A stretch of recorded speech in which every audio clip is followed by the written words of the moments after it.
بسم الله الرحمن الرحيم إن الحمد لله نحمده ونستعينه ونستغفره ونعوذ بالله من شرور أنفسنا ومن سيئات أعمالنا من يهده الله فلا مضل له ومن يضلل فلا هادي له وأشهد أن لا إله إلا الله وحده لا شريك له وأشهد أن محمدا عبده ورسوله. Last week we did the making up of the prayers and we did who should be the imam. So one thing I wanted to clarify, so last week I said that the order has to be maintained up to 6 prayers. The correct way to say it is the order is done up to 5 prayers. On the 6th prayer, the order is no longer required. Just to clarify any confusion. This week, inshallah, we'll be doing the traveler and the ahkam related to the traveler. So the traveler has multiple dispensations that Deen gives. The first dispensation we have already done is that he is allowed to wipe over his footgear for 3 days. We will do fasting and the ahkam of fasting from next week and how that relates to the traveler. We have done the components of the Friday prayer and the Eid prayer that Imam Abu Hanifa says that it is no longer fard on him because he is a traveler. We said that Imam Shafi'i said that if he is a traveler but residing in a place of iqamah, then the Friday is still compulsory on him. And then the 2 last components are qasr and jama'. And today, inshallah, we will do qasr, inshallah. So qasr is the shortening of the prayers. In Surah An-Nisa, we did it as part of the tafsir, but the brothers requested that we do it as part of the fiqh class, so we will do it formally here. And inshallah, next week we'll go on to the ahkam of fasting. So all the ahadith on qasr are with regards to the duration of travel. How far, how long did the Prophet ﷺ travel for? And the difference of opinion between the fuqaha lies with either 3 days or 1 day. We discussed in detail when we did the tafsir of Surah An-Nisa that regardless of whether you take 3 days or 1 day, the distance that is traveled is exactly the same amongst everyone, which is somewhere between 80 and 81 kilometers that we use today. And part of the technical difficulty is that they didn't use kilometers in the time of the Prophet ﷺ. They used to measure travel based on the time they traveled. Okay? All the fuqaha are also in agreement that even though it takes us 1 hour to travel 81 kilometers by car, qasr is still done even though we did not do 3 days of travel. So they actually agree that it isn't to do with the time that it takes, but it is the distance that is covered at the time of the Prophet ﷺ. Even though a person may travel only 100 kilometers and from our urf, our customs, we won't consider him a traveler, but from the fiqhi perspective, he is a traveler and all the dispensations are allowed to him.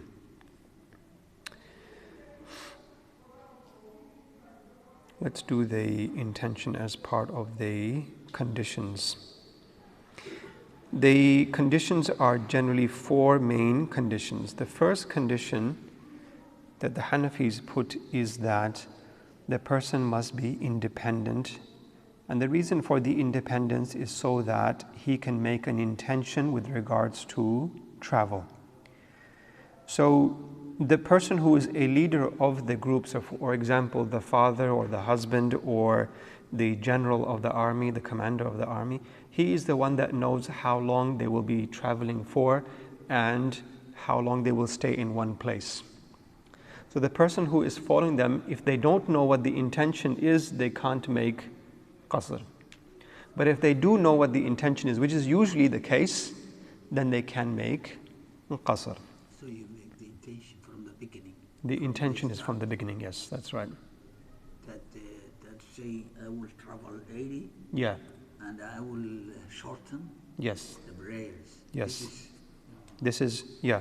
So, not so much the intention to shorten the prayers, the intention to travel, 80. right? And this is really important because let's say I intend to travel from here to Melbourne, which is more than 81 kilometers. And when I get to the Southern Highlands, my car breaks down. Okay? But I stopped before I got to Southern Highlands to pray Asr prayer.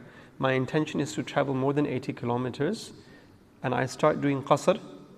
And then my car broke down before I got to the 80 kilometers. So because the intention was there to travel, and you took the modes to travel, then the qasr that you did on the route will be valid. If let's say I got in the car and I have no idea how far I'm going to travel, you can't actually make the intention to do qasr because the criteria are not met. Does that make sense? The second criteria that the Hanafis put down is maturity. The Shafis do not agree with this. The Shafis say that even a child can make qasr. The reason that the Hanafis put this as a criterion is because for them the intention to travel, how far you will travel, how long you will travel are all key components of the ability to do qasr, which a child does not have. Okay? The third condition is that he must have left the area of residence. Now this is actually very important and something that people do wrong all the time. And when we go on travel, you see people doing this wrong all the time. All the fuqaha, no one disagrees on this matter, is that you must have left the area of residence. The area of residence is defined as the town or the village or the city, all of it, including what is called the town yard on the periphery of the town, which includes things like the cemetery. It can include like the stables where the animals are kept that supply the town. If there is a gap, so sometimes there are small villages next to the city, right? If there's a substantial gap between the city and the village, then you don't have to count the village. Okay? The village will then be considered as something that is on the way. So if the airport is within the bounds of the city, you are not considered a traveler when you get to the airport. Okay? You're not considered a traveler when you get inside the airplane. Is it the opinion of the modern day fuqaha, modern day ulama, because the airport was not there at that point? Yeah, but the airport as it stands, right? You have to do qiyas based on what we know from the religion, right? And so what the fuqaha have said that a person is not considered technically from the fiqhi perspective a traveler until he gets beyond the bounds of his area. And they all agree on this basis, based on a hadith of the Prophet ﷺ in Bukhari, that he got prepared to travel and he prayed dhuhr 4 rak'ah in Medina. And when he got to Dhul Hulayfa, which is the outskirts of Medina, but within 81 kilometers, he prayed Asr at Dhul Hulayfa. Okay? So, this hadith is very clear in showing that even though the Prophet ﷺ was in the mode of travel, he was within Medina, he prayed 4 rak'ah. When he got outside the bounds of Medina, what is considered the town of Medina, then he did qasr in that period of time. That's what I told. Traditionally, yes. Your point is, but one person, he argued that, see, airport is considered as a border because we leave, that's, we leave the flight. Sure. So they say like the airport itself, even though it's not above 80 kilometers or something, it is the leaving point. Is this a fatwa from a sheikh that you have read? One person, he said that's what an alim said. I'm not sure, maybe it's their You need to see the source. What is the source? Who is the alim? What is their fiqhi position? Right? Because, one follows in fiqh, he follows the ulama that are relied upon. Right? So, For example, within the Hanafi madhab, there are scholars who have divergent opinions. We don't take their opinions. We consider them as great Hanafi ulama, right? One of the mufti in Karachi, from the place where my in-laws live, his position was that you don't fast the fasting of Shawwal. That was his position, okay? And the Hanafi position is it's a sunnah. And he took the position, no, it's makruh, it's not a sunnah, right? So even though he's a mufti, highly regarded, in this one position we don't take his opinion. Do you understand that? Yeah. His students, obviously, they do everything that he says, right? Yeah. But Ammatun Nas, they will not take that position because the vast majorities of Hanafis have said that it is sunnah. So if there is a alim or anyone else saying that it is considered a boundary, first of all you have to look at, well, is that a relied upon position? What is the position of the Shafi'i scholars throughout history with regards to this? How did they treat this matter, right? Because obviously airports are a modern day thing, yeah? So I'll need to look at the fatwa position that is there. I mean, I can only teach you what. So first of all, I always say that my background is Hanafi fiqh, right? Our Hanafi scholars say, even if you are at the airport, it is not considered a boundary. You cannot do qasr, right? And sorry, yeah. So now the cities are getting larger and Sure. If I leave one point or Yes. the city, Yes. the other point where I'm going to around Could be 80. more than 81 kilometers, sure, yeah. So Well, okay, look at it this way, right? We take fiqh from the fuqaha, right? If we start to say that, okay, I want to use my brain and decide my own rules, the whole concept of qasr in our time, I will say you don't need to do qasr anymore. There's no more hardship. Why are you doing qasr, right? You're doing qasr and then you're sitting in the cafe and having a coffee for 1 hour. Why do you need to do qasr, right? So if you start to use your brain in everything, you will come up with your own deen after a while, right? So the fiqh is taken from the fuqaha. They all agree that the person is only considered a traveler when they leave the bounds of the city. Even if it's a city as large as Tokyo or London, that is more than 81 kilometers from one end to another end. There's little doubt about how their sizes is very large. I dropped someone at the airport, and it was time for Maghrib, so I said, let's pray Maghrib, we have time, and then after that you can go to security. So we went and we prayed, and they were praying Maghrib. So we prayed Maghrib behind the Imam, and then the Imam said that, نحن قوم صفر, we are going to pray Isha as well. I said, you go and do what you're doing, I'm leaving. No, first of all, I'm not a traveler, but I also saw that as being incorrect. Alhamdulillah, only one person joined him, and nobody else prayed Isha, understanding that they're not actually travelers at this point in time. Wallahu a'lam. Wallahu a'lamu bis-sawab. Okay. Sure. Doing qasr, is it mandatory? I will come to that. I'll come to that. So we said three main things is that the independence, maturity, and leaving the area. And we said the independence and maturity is the Hanafi position. Okay. The third is the intention that is required. Now, the Hanafis make it the easiest. They say that travel can be of any intention. It can be for the purpose of akhirah, it can be the purpose of dunya, and it can also be the purpose of sin. Okay, the qasr is valid in all three cases. The Shafi'is say that if it is for the purpose of sin, then the person is not allowed to do qasr at all.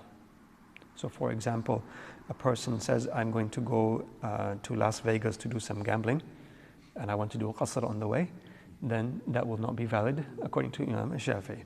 Imam Malik says that although his travel in itself is haram and sinful, the qasr is still valid. Of course, the Hanafis also say the same, that the travel, if it's for the intention of sin, is going to be haram and sinful. The ruling of what is the position of qasr are three different positions. So the Hanafis say it is wajib. And the reason that they say it is wajib, they say that in the beginning, the 4 rak'ah prayers were 2 rak'ah in Mecca. Okay? And when the Muslims moved to Medina, or later on during the Prophet's prophethood, the prayer became 4 rak'ah for those who lived, resided, and those who traveled, it stayed as 2 rak'ah. So from the Hanafi position, it is, the original position is to do qasr. So you have to do qasr. Does that make sense? At the other end of the scale, Imam Shafi and Imam Ahmad bin Hanbal say that the qasr is optional. So even if you are traveling, it is up to you. You may decide to do qasr and you may decide to pray a complete prayer. Imam Malik says that it is a sunnah. So you have 3 different opinions there. Okay, what happens if a person who has intended to pray qasr, or he's Hanafi and he has to pray qasr, and instead he prays 4 rak'ahs? Okay? There are 2 different situations. So these are technical things. And the reason is because it's going to happen. You forget, you intended to pray 2 rak'ah of asr, and you forgot and you stood up and you completed 4 rak'ahs. And afterwards you remembered, okay, so now what is do I need to repeat the prayer? What is the situation? If the person after 2 rak'ah did the jalsa for the duration of the tashahhud, then the fard is valid. Because he prayed 2 rak'ah, he did the tashahhud. For us, for the Hanafis, he did all the arkan of the prayer. He delayed the wajib, which is the taslima. The second 2 rak'ah that he did will be considered a voluntary prayer for him. And this will be makruh because it is wajib to pray 2 rak'ah. If on the other hand, he did not do the jalsa, and he forgot to do the jalsa and he straight away got up and he prayed 3 rak'ah and 4 rak'ah, then the whole thing becomes a voluntary prayer and he has to repeat the prayer. He can't do sujood sahw. He cannot, yeah, because he did not do the tashahhud in his time and he was supposed to do qasr. Now, for a regular prayer, if he is not a musafir and he missed a middle jalsa, what does he do? Does he go back and sit in it? No. Right? So remember that he does not go back to sit in it, and he does has to do the sahw at the end, and the prayer is valid. So if he's a traveler and he does that, the prayer is valid, but it converts from being a fard to not a sunnah, a nafil prayer. So the tashahhud becomes an arkan because it's only 2, be considered as a 2 prayer, as a 2 rak'ah. Yes, the tashahhud, right? The last tashahhud is a rukun for the Hanafis. Yeah. And the rukun, technicality of the rukun is to sit as long as it takes to read the tashahhud. The reading of the tashahhud itself is wajib, right? Okay. Salat al-Ibrahimiyya is not a rukun, is not a wajib for us, it's a sunnah. So if he sat after the second rak'ah for the duration of the tashahhud, he completed the rukun. Okay. So the prayer is complete now, the fard is complete. What did he leave behind? The wajib of saying the salam right now. He should say the salam, but he delayed it. And because he delayed it, the prayer is still valid. But he has to repeat, right? Because he didn't do the salah. So no, he does not have to repeat it. The prayer is valid. But you said it will be considered as a voluntary prayer. The first 2 rak'ah will be his fard and the fard is complete. And the second 2 rak'ah becomes a voluntary prayer that he prayed additional. Now what if he didn't do the tashahhud? If he didn't do the tashahhud at all, he has to repeat it because it all became voluntary. Yes. Yes. Okay. If the traveler is an imam, the prayer behind him is valid because the imam will pray 2 rak'ah and the one following will pray 4 rak'ah. Okay, how will this happen? When the imam prays his 2 rak'ah, he says salamu alaikum, and he says to the people, complete your prayers because we are traveling. So the imam is traveling and those behind him are not traveling. They have to get up and add 2 more rak'ah to complete their 4 rak'ah. Got it? The best thing to do is that the Imam says in the beginning, I am a traveler, I will pray 2, you will pray 4. But he pressed 2, right? And those, maybe someone came late, they didn't hear the initial announcement. So they might get confused. So at the end, the Imam also says, complete your prayers. Okay? Got it? If the Imam is a resident, then the person behind him, he's supposed to pray 2 rak'ah. But if he prays 4 rak'ah, which he should, that is also valid. So both forms are valid. The Imam is a traveler and the Muqtadi is not, and vice versa, both prayers will be valid. Got it? Give salam in the second rak'ah. Shafis can, yes. Yes, all right. The Hanafi position is that he should follow the Imam and he should pray 4 rak'ah. Okay? You had another question? Yeah, the Muqtadi has to follow the Imam if the Imam is resident. Correct. And praying for rak'ah. Yes, he will pray 4 rak'ah with that. And that's the better position. Because even the Shafis, it's optional for them to do the qasr, right? So they are better off following the Imam. And that's closer to the Sunnah.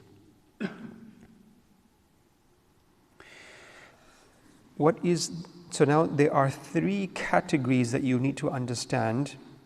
There is a permanent residence, a place of permanent residence, a place of iqamah, and travel. These are the only 3 possibilities. There's no 4th possibility. Okay? When you are at the place of your permanent residence, then you cannot do qasr, you cannot do jam. It does not matter how long you are there for. Let's say there's a very rich businessman, he's only in his permanent residence for 1 day, okay, in the whole year. But he considers this as his permanent residence. The rest of the year, he's always traveling here, there, and everywhere, okay? Now, how is a permanent residence defined? There are 3 ways to define it. Either you are born there and you live there, okay? Or you have your family there. Someone got married in a place, he moved there, and now he lives there. That's his permanent residence, okay? Or the possibility can be that, let's say you've decided to go and study in Yemen, and you say, I'm going to live here. That becomes your permanent residence, okay? It is possible for someone to have 2 permanent residences. So he owns a house in Melbourne, and his parents live there. That's his permanent residence. And he owns a house in Sydney, and he lives here with his family. So he actually has 2 permanent residences. When he goes to Melbourne, he will not do qasr. And when he goes from Melbourne to Sydney, he will not do qasr. Do you understand this? So Okay. when the parent leaves, is your resident? Yes, will be considered your permanent residence. Yes. The place of iqama is the place where after travel you intend to stay there, but that place has 2 criteria. Number 1, it's not your permanent residence, and number 2, the duration is less than a certain number of days. The Hanafis say it is 15 days. The Shafi'is and Malikis say it is 4 complete days, 4 whole days. So if you intend to stay in a place for, let's say, a week, and you are Shafi'i, this is now considered a place of iqama. Got it? I went from here to Brisbane. I stayed there for 2 days. I will continue to do qasr because it's not a place of iqama. If I stayed there for 20 days in Brisbane, I cannot do qasr because it is a place of iqama. Do you understand that? It's very simple. Also understand now, let's say I go from Sydney to Brisbane. On the way, I am doing qasr. I got to Brisbane and I intended to stay for 20 days. But actually, every weekend I am planning to travel here and there. And that travel is more than 80 kilometers. Then Brisbane is not a place of iqama. Because I'm not staying there for 20 days continuously. all the time I am traveling before I get to the 4 days. So being an Iqama is Being, sorry? is being of the place is being an Iqama. Yes, Me, yes, as a resident. yes, Is it depends on my intention, or correct. it depends on, for someone I intend to stay somewhere 20 days, but it doesn't, it became impossible. Sure. So It will be according to the intention. the intention, the Yes. previous intention. So You intended to stay there for 20 days, and after 3 days your mother called me and said that your father's had a heart attack, please come back, and you had to return. some other place. Obviously some issue happened, you had to change your plans. Then that duration that you did the qasr is valid because you intended to stay as a place of iqamah. Now it has changed, you switch back to being a traveler. Got it? Yeah, so I still have to pay for 4 hours in that area where I have intended to stay 20 days. Yes. If you intended to stay there 20 days, you will pray the 4 rak'ah prayers as 4 rak'ah.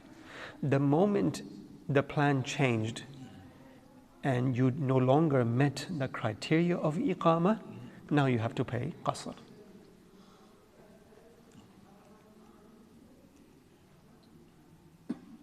The desert is not a place of valid iqamah. So similarly, if someone goes out to a camping ground, right? Generally that's not a town or a village. It's not generally considered a place of iqamah.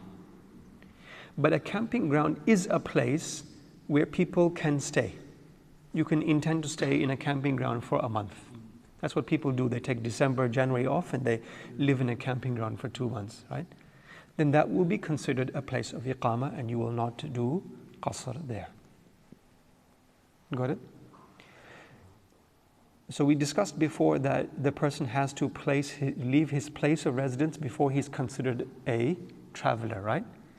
So if you're in a camping ground and you will only be considered a traveler when you have left the area of the tents and the camping ground. You understood this? And that's the same for those who live in the desert. It's not any different. So I said that Imam Abu Hanifa is 15 days, Imam Malik and Imam Shafi is 4 complete days. So if you got to a place and it was Asr time, you don't count that day because it's not a whole day. Okay? You start counting from the next day.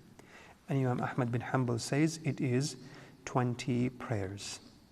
So really that's 4 days, but it's technically a different definition. The last thing to say about the missed prayers is that if the person was a traveler and he missed the prayer, then the prayer he makes up is the prayer of the traveler. Imam Shafi disagrees. He says that, let's say you were traveling and you could not pray Asr in its time, and then you came back to your residence, okay?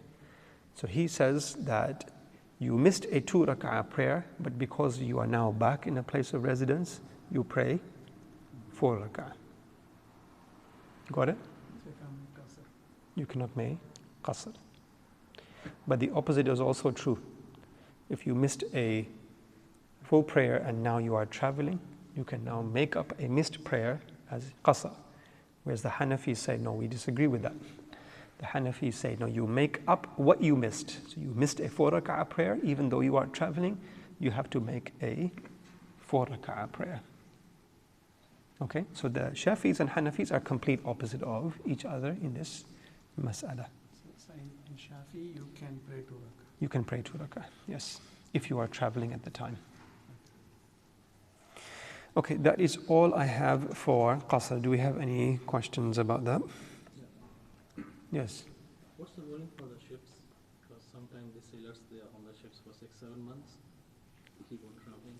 Yeah, they will be considered travelers. And it's a good question. I should go and check the formal fatwa for this. because the same question will be asked for nomads. I think if we go back to basic principles, I'll check the fatwa on this, but the basic principles are that traveling on the land or the sea is considered the same. It is 3 days of travel, okay? So the distance will actually be less than 81 kilometers on the ship. So if a person's traveling 6 months continuously, he's considered a continuous traveler for that time, even though that is part of his work. Let's say I'm a businessman and I have to travel different continents every week. I can't say that's my work, so I'm not allowed to do qasr. He's still going to be considered doing qasr. So the border will be the port? Yeah, once he has left the port, if the ship is on the port, no, that will not be considered something that he can do qasr as. So during that period of travel, can I be very flexible and one time full pray and one time short pray? And can I neglect it? If you are a Shafi'i, yes, because it is optional, right? Hanafis, no, it's wajib to do the qasr. Okay? And it is aqrab to the sunnah. Even in the Shafi'i position, it is aqrab to the sunnah to do the qasr.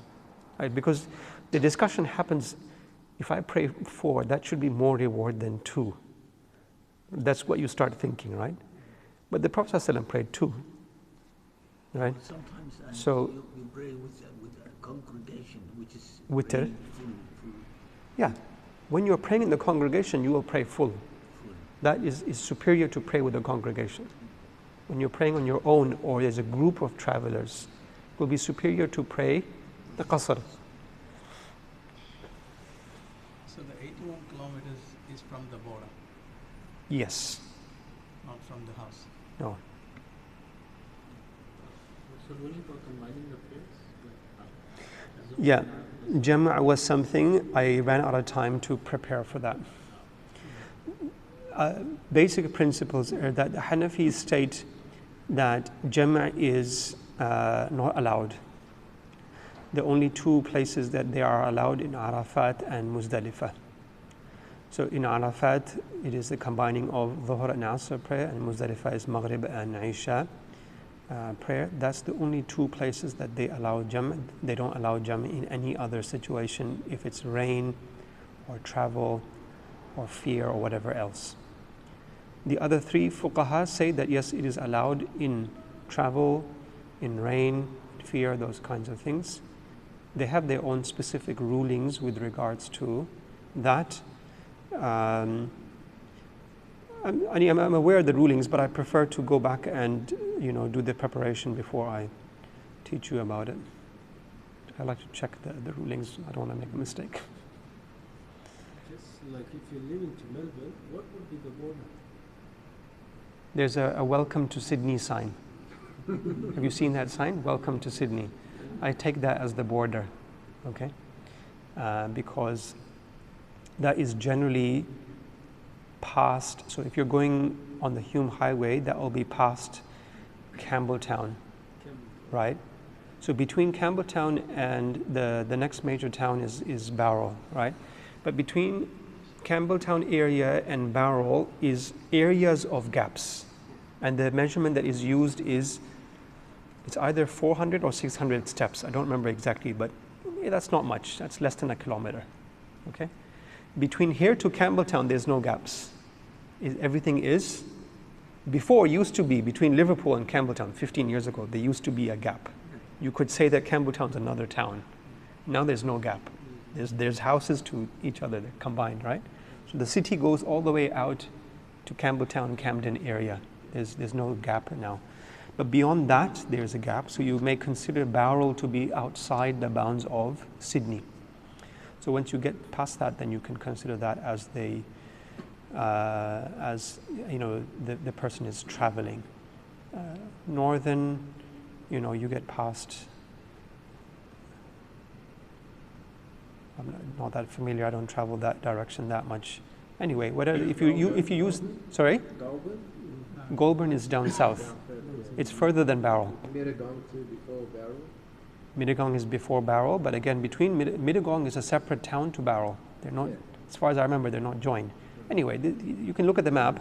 The key thing that you always have to understand the principle, and then you apply that to the situation. So because no faqih will teach you all the different directions of the map. So they will basically say, you get out of the area of residence, which is the village, the town, or the city, plus the surrounding things that are attached to the city directly, like the cemetery, like the stable, but not the farm. Okay? Because the farms will go from here to Perth. There's no stopping the farms, right? So those are not included. And if there is a town after your town, if there's a gap between it of, as I said, it's either 400 or 600 steps, which is less than a kilometer, then you do not consider that town to be part of your town. So, places like India, like very densely, so the town starts straight after. So every town or city has a border. And then I've been to India as well. Yeah, There are gaps. in some places, but Sure. You can separate what is the town, what is the village. So as long as we know that is the border of our town, Sure. so we can consider that as the border of our town. Right? I'll give you an example. I lived in Dunedin for many years when I was studying and working there. And Dunedin, on the municipality map, is the 5th largest city in the world, right? Because the council boundary of the city goes for 50 kilometers beyond the city. But from the fiqhi perspective, we don't use that boundary, right? Because they've just drawn just to collect more taxes. It's got nothing to do with fiqh, right? The fiqh you look at, where do the houses end, right? That's what you look at. So how do you work it out? Do you apply common sense or? Generally speaking, common sense, and consult. You say, Sheikh, I'm planning to travel to Orange. Where do I start counting my journey from? I'll say, look at the map. This is, you can use this place here as being a reasonable place. There's a gap. You won't consider Blue Mountains as part of Sydney from a fiqhi perspective. Yeah. Blue Mountains is a significant gap, right? And you get past Penrith area, you start to go up the highway, up a mountain, right? There's a gap there. There's no towns there. So you will not consider those things as part of Sydney, even though from a government point of view, Blue Mountains is considered part of Greater Sydney, right? But that's their decision making. That's not from a fiqhi perspective.